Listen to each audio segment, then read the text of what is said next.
if you take the middle seats. Okay. Yeah.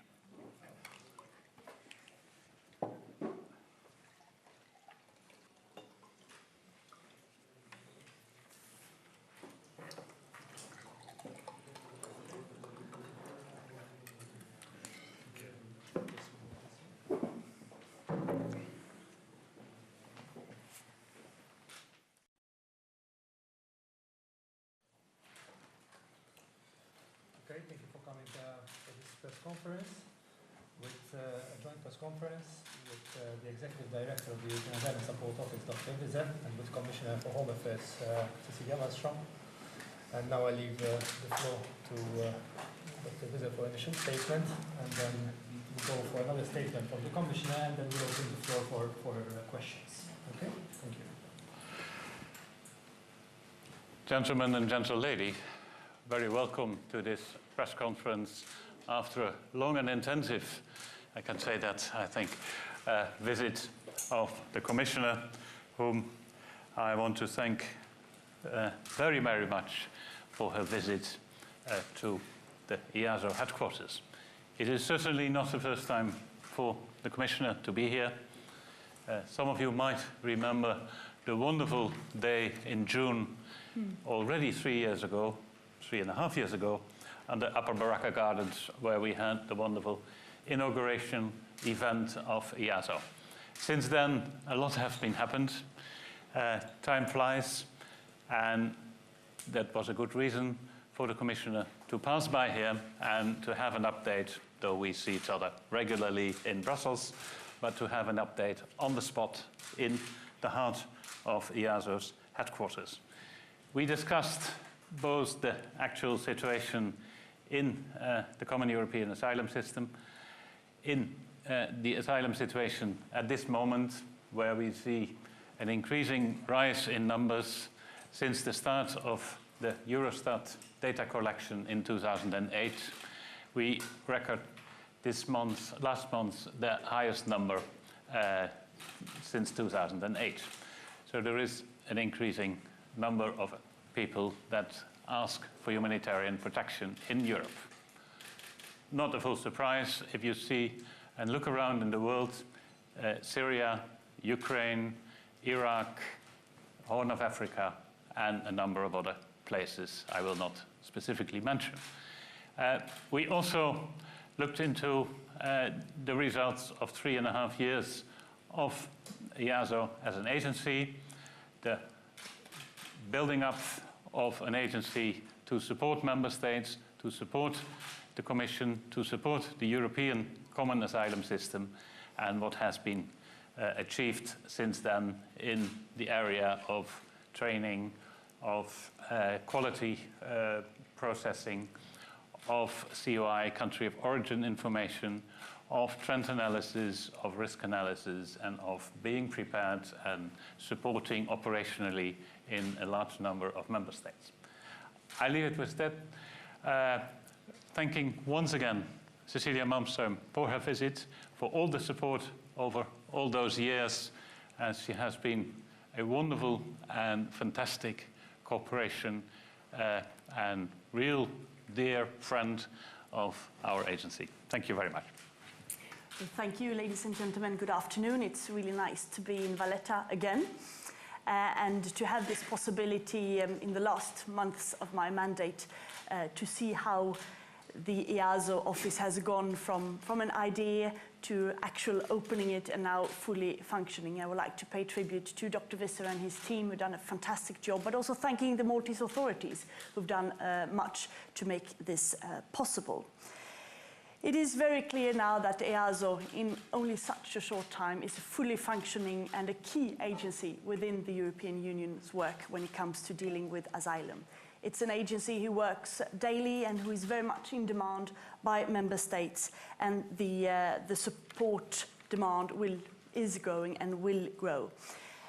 The challenges that the European Union is facing right now is, of course, to deal with the migratory flows. We have, as Rob said, a lot of terrible conflicts, wars, atrocities going on very close to the European Union, and that affects the whole international community, but also Europe must play its part.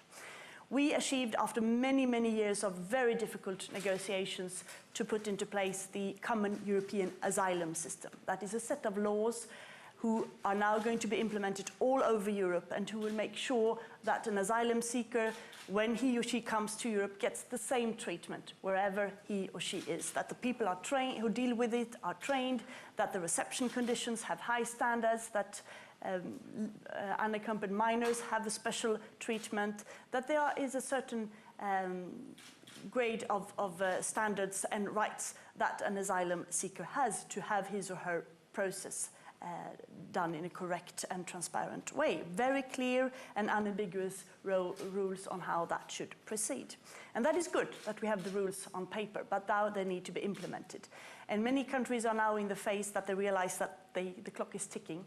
And many countries are at the same time facing migratory pressure. So that's where implementation, functioning on about the daily work plays in, and where the EASO office is very much present. Been extremely helpful in countries such as Greece, Bulgaria, Italy, but also helping many others also in the northern part of Europe on concrete issues, with training, with analysis, with assessments, providing statistics, and handbooks and quality stamps on how to proceed this.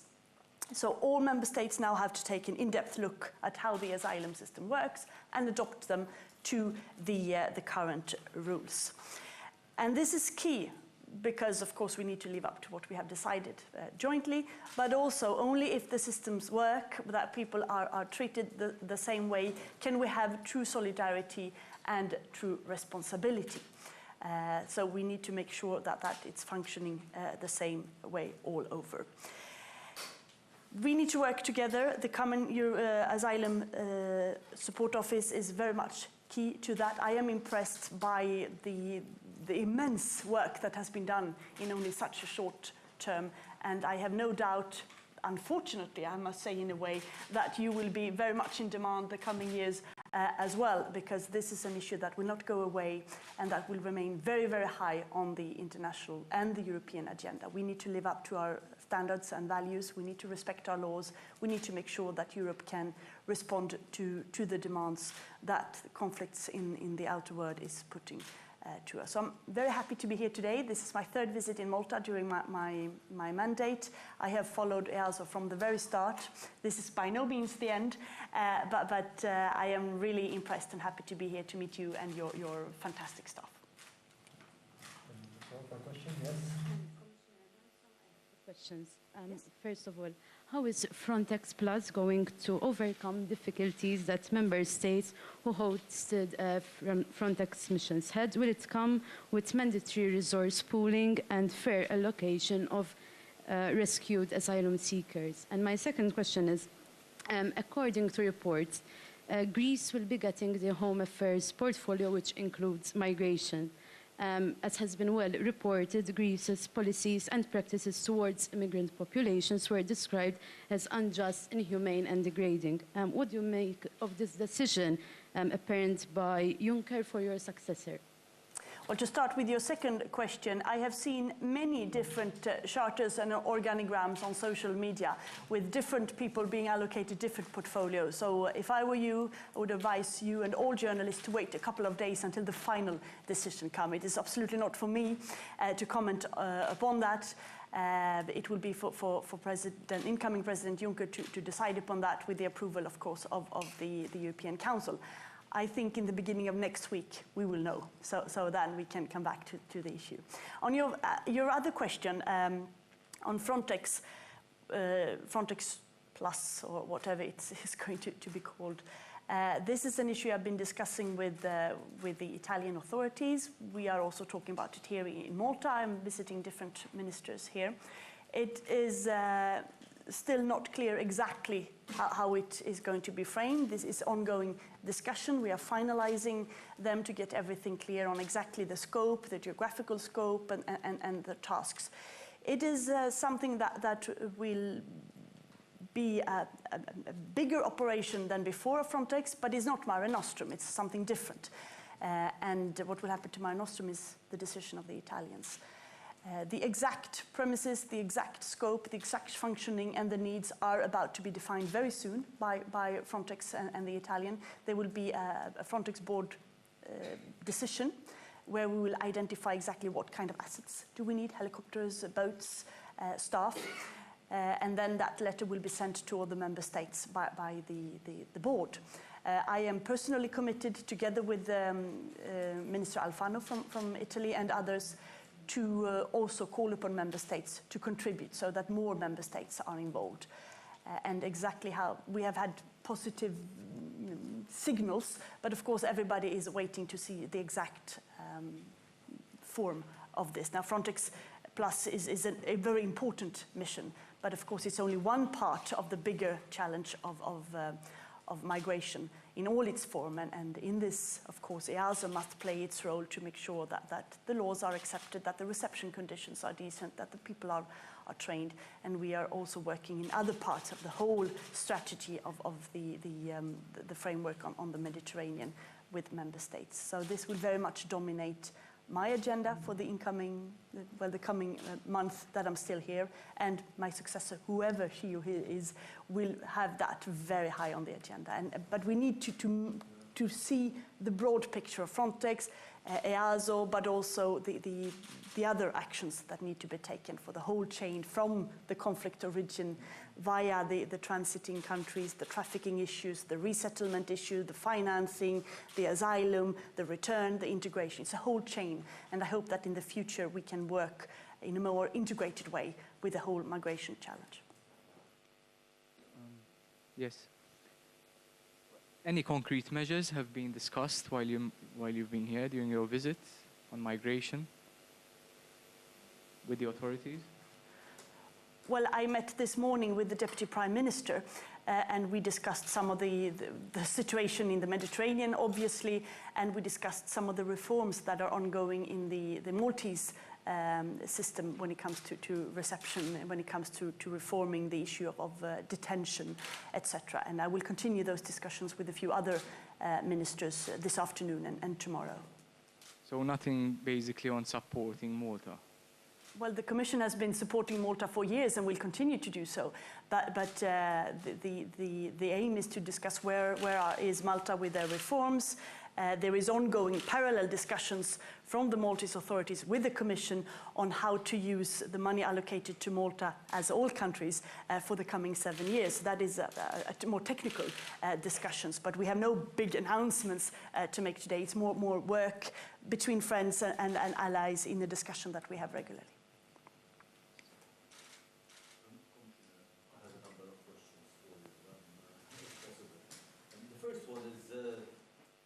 Said that you are meeting a number of Maltese ministers. It seems that, ironically, you're not meeting your counterpart at Malta. Why is that? Well, Dr. Amelia is not available this time, but I meet him, unfortunately. I mean, these things happen. The date was scheduled also for this event in EASO. But I meet him regularly at the council meetings in Luxembourg or in Brussels. So we have we have regular contacts, and I will be meeting him in the next council meeting only in a couple of weeks, beginning of October. As you know, the Maltese government has been very forceful about the need of burden sharing. It has been insisting about it for a long time. And as you know much more than me, this doesn't depend on the Commission, but it depends on the member states. The problem is that many out there, many of the people think that the Commission is not doing anything to help Malta in burden sharing. What is the situation? And even in the context of this Frontex Plus, you have said clearly, unlike your Italian counterpart, that this will not take the place of Mare Nostrum. And on the Italian newspapers, they've been saying that Frontex Plus will take over Mare Nostrum, which is not the case. Are we trying to sell to people something which is just pie in the sky? We're not trying to sell anything. I am always saying things exactly as I perceive as they are. Frontex Plus, or whatever it will be called, it's been clear from the beginning that we could never totally replace Mare Nostrum. Mare Nostrum has been an extremely ambitious operation. I am full of gratitude and admiration for the Italians who've been saving so many lives. But the scope and the costs of it is something that the European Union could never bear. That we have been cut budget from the European Commission, and we could never finance such a big operation. So Frontex Plus will follow. It will be more limited in territorial and geographical scope as well as Mare Nostrum. I think it is not fair for Maltese to think that they have been abandoned. We have, and we can give you exact figures, so I don't have them in my head now, been helping Malta for a very long time, both when it comes to urgent emergency support, but also in building up reception capacity, in building in support for the screening and the process of asylum seekers. I have personally been involved in convincing member states to relocate. As you know, 700 people have been relocated from Malta to other member states. We would like that to be an even higher figure, but as you know, that does not depend upon me, but member states coming. Apart from the boat that arrived a couple of days ago, very few people have come to Malta this year. The countries who received the most are Germany, Sweden, France, UK, Italy, Belgium. So that is mainly in the north of Europe. So if you talk about burden sharing, I rather talk about responsibility sharing, because people can never be a burden. And asking for asylum or a better future is not a crime. It is perfectly legitimate. Whether you can stay or not is the process who decides. But I would also like other countries to take a bigger responsibility. There are many countries in the European Union who do not take their responsibilities. We could have 28 doing much more. And with the wars and unrest in our neighborhood, we will have increased pressure towards Europe. So everybody needs to contribute. But we have no legal mechanism to impose this on people. But it is not unfair to say that Malta is not being helped, because it is. It has received a lot of both financial and political support, and it will certainly get so in the future as well. I hope that Malta, once the premises are defined in the Frontex 2, will feel able to participate as well as other states also, because this is a European concern. The Mare Nostrum means, as you know much better than me, means our sea, and the Mediterranean is a European sea. Do we have any questions about the EASO? That's why we're here. I have two questions. The first one is, what is the scope of your visit in Malta if immigration will no longer be a responsibility of yours? And the second question is the European Union worried about the influx of refugees, possibly increasing the risk of an attack by IS in the EU? And if yes, what measures are being adopted to counter the risk? Well, I am Commissioner for Home Affairs, responsible for migration and other issues until the very last day of my mandate. And I will work until that very last day of my mandate. A new commission will, at its earliest, be in place the 1st of November.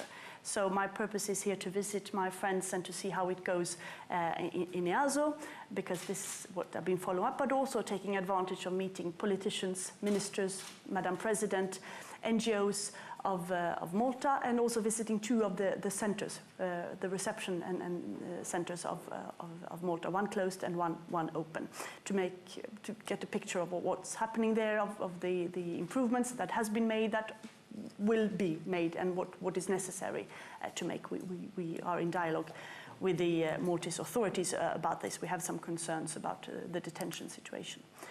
So that's my purpose of being here. I visit all member countries very regularly and will continue to do so until the end of this mandate. As I said, we have probably the most complicated global situation since the Second World War, with millions of refugees globally, 52 million, as UNHCR reported the other day. Only a minuscule framework frame of those people are coming to Europe. Most of them are in the neighborhood. Of the 3 million externally displaced Syrians, only 100,000 have come to Europe, maybe a little bit more over the summer. That is nothing. And there are 6 million internally displaced Syrians as well. But of course, this is a challenge, and that's why we need to work together, all countries taking their responsibilities, and also encouraging all countries to do more, for instance, by opening up for resettlement. Is the ISIS a threat? Yes, of course. It's a terrible threat to the whole world and everything that humanity stands for, because this is one of the most brutal groups we've ever seen, who are killing children and women and journalists and minorities. We have the issue of foreign fighters. That is of concern. We are working together to see what that can be done. But that is mainly an internal concern. The foreign fighters who have left to ISIS or to Syria are people who have lived in Europe for a very long time. Many of them are European citizens. They are not refugees coming to us. They are people who live within Europe. This is a threat. We are trying to see what we can do. Mainly, it's the member states' responsibility because it's intelligence issues. But we are contributing from the Commission side with preventive measures, with exit programs, helping to connect and to see what we can do to address the issue of radicalization in this regard. But of course, it is a threat. The man who killed 4 people in the Jewish Museum in Brussels in May was a man who had been fighting for ISIS, a French man who had been fighting for ISIS before. Commissioner, as the EU boasts about a union without frontiers, do you think that the Dublin II has to be revised in order to change the notion of a fortress Europe? Dublin was changed very recently, so we now have Dublin III, which has improved a lot when it comes to protection of minors, for instance. The best of the child is put there. It also allows for a more flexible interpretation when it comes to family reunification and so on. The Dublin III, as we have already, is not about to be changed, as we just recently changed it, and it works. I mean, it's the countries who receive the most migrants are actually those in the north. So I don't see any appetite among at least 25 or 26 member states to change it. And I have a question for Dr. Visser. Maybe can you elaborate more about the asylum trends that you have referred to earlier in your speech? That's a very general question. I could elaborate for 2 days on that, but that might not be the best idea. What we have been noticing over the last years is a gradual increase in numbers of asylum seekers. What we should notice directly attached to this remark is that the composition of those numbers are differing.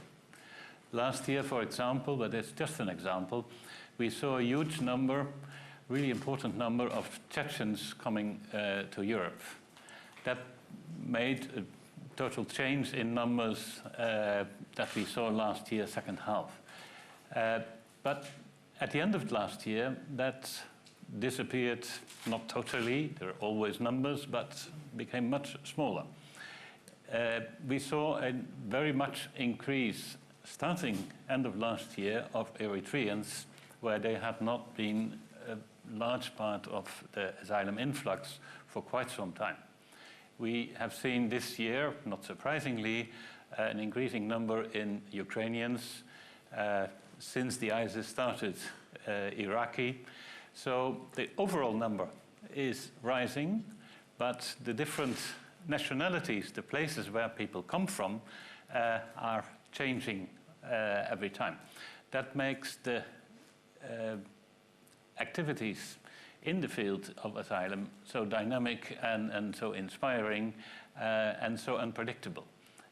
It's of course very regular that we get questions, what will happen in the next few months? The one thing I can assure you, that everybody who can try to predict is wrong, and everybody who will predict is lying. That is the absolute certainty that we have if we look back over many years of tradition. The best we can do, and that is one of our activities as an agency, is to analyze very carefully and not only at the surface, but really going in depth in the trends that we see, and based on the trends, try to prepare for what might be the change, what might be the most likely development that we see. You can call it risk management, you can call it preparedness, but it is the best way we can do. And we see that since we started to do that on a European level, it is possible to react more adequately with better tools, better preparedness than before, when there were only the national data and national data in a Europe without borders, because even though not total of Europe is formally without borders, practically our system, our social and economic system is such that it is virtually without borders, that those who seek humanitarian protection do react very quickly and change from country to country. Only concentrating on one country and ignoring that in the neighboring country something happens that influences the total is having a very partial picture. So having the bigger picture is certainly an advantage in this. It's possible to add another question. Commissioner Malmström, you said that you are meeting with multiple ministers, and one of you have visited both open and closed detention centers. What improvements have we seen in how Malta tackled this issue of migration? What are the points that you expect Malta to work better on? I'm visiting 2 centers tomorrow, so I haven't visited them yet, but in my former visits here, I have visited different as well. We know that there has been, and I've also talked to many people who work on the ground, NGOs, UNHCR, etc. We know that there has been improvement, and we know that the Maltese government are making amendments to their legislation to follow and to live up to the European standards, as all countries are. We, as I said, we are concerned about the systematic use of detention. Detention should be an extraordinary, only in very limited conditions according to European law. So there needs to be we need to find other open centers, other alternatives to detention. And we will also, of course, look at the conditions in the centers, how they are. We also know that the issue of minors, unaccompanied children, has been an issue, difficulties. This is also acknowledged by the Prime Minister, who personally has committed to make this a priority. So we will follow and assist the government and to advise with our expertise as well when the amendments are being made, so that Malta lives up to all the European legislation. I have the last question, I believe. Commissioner Malmström, last year with the Lampedusa tragedy, there was a great important show of solidarity. In the last months, more people have died in the Mediterranean, yet European solidarity was less visible, especially since Italy was kind of left alone managing Malmström. How is this understood? How do we read this? Is this a sign of weakness, of acceptance maybe? That every person who dies in the Mediterranean is, of course, very sad. What we have seen in the Mediterranean is, of course, there's an increased pressure because of the situation in many countries, so more people cross. But also, one of the paradoxical effects of Mare Nostrum is that more people have been saved, but also the increase of trafficking, because more people who exploit the people who want to come, they have also increased their business with less safe vessels, with smaller vessels, because they know that there are Italians who will probably save them. And this is a terrible paradox that has happened as well. And while the Italians, again, have really made a fantastic job, we see that the trafficking on the other side of the Mediterranean, and you as Maltese are very well aware of this phenomena, of course. We have seen a lot of solidarity towards Italy when it comes to money, when it comes to words, when it comes to actions to a certain extent. But I would say that no, it has not been enough. It has not been enough. We must do much more. I am encouraging countries to participate in the Frontex 2 operation, but also to open up for legal ways to people to come. There are very few legal ways to come to Europe today. That's why people are embarking on these journeys. And the most safe legal way is to open up for resettlement, to take people directly from the zones of conflict or just outside and bring them safely to Europe. We have seen an increase here. That is very good, but it's still not enough. So yes, there has been solidarity, but not enough. And this will be a challenge for member states to show that it's not only verbal solidarity, but also concrete action on the ground. Thank you for coming. Thank you, Commissioner. Thank you. Thank you.